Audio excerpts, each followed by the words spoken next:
I think it was a quite straightforward, natural progression to come back to WEC. I've been enjoying WEC since 2018. Actually, when I was in Formula 2, I was already doing a dual program. And ever since, I've been involved in endurance racing, both in WEC and ELMS. Yeah, in end of 2019, I had my first test with Toyota, and ever since we remained very close. Obviously, I was the reserve driver for 2 years, and yeah, we just I would say maintained a very good relationship. And when when things in Formula 1 ended prematurely, the conversations quickly started again, and WEC is always a place I really enjoyed, and especially where WEC is at the moment, given how many competitors we have in the top class. It's a great place to be, especially with Toyota. I mean, I really like the livery. It's aggressive, aggressive and almost angry in a way, which I think makes it look cool. And yeah, obviously Toyota has been, always at the front in the championship for the past decade, and arguably dominating. So naturally, we want to try and continue that success forward, and that's what we're aiming to do. And of course, we will collectively try to do that.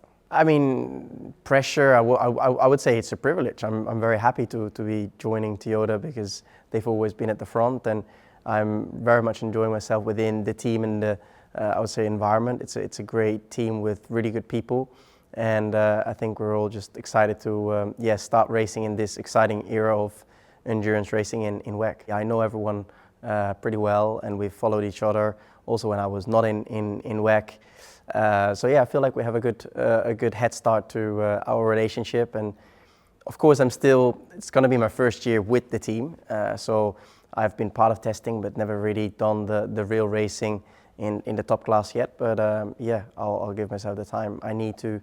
I need to learn from my teammates and make sure we're up there. I just love the dynamic, it being even more so a team sport. I think racing is always seen as a kind of individual sport, even though everyone knows internally that there's a huge team behind it, and it's a real team effort. But in endurance racing, I feel like it's much more obvious that you need every single piece of the puzzle to fit and come on top at the end, and I really enjoy that kind of dynamic of racing. I think it's super strong. It's very competitive, a lot of good teams, a lot of good drivers, manufacturers. So I think we're all really excited about this time in WEC. I mean, to imagine that we're with so many cars fighting for the World Championship and Le Mans is just, I would say, almost an historic moment. I can't remember the last time, the top class in WEC and Le Mans had such a great grid. So it's great to be part of that, and again, especially with Toyota. It's not that busy in the end. I mean, we do 18 weekends, which, it's okay. It's not. I don't think it's extremely busy. Obviously, you will need to adapt every time you switch, but we have preparations ahead of each weekend will help to get back into it. But I think we've done this enough, and since 18 I've been already doing dual programs and racing in different cars. I'm always very much an advocate for racing, because in our sport we race so little. In every other sport you practice your sport every day, in basketball, football, golf, any sport, and we just get to race. So I think if we have any opportunity to be in a car and to be in a racing environment, I think that has a positive contribution. Of course, that will be the target. Not only we have the championship, but I think Le Mans is a very important race for all of us. So yeah, we'll take it a step at a time.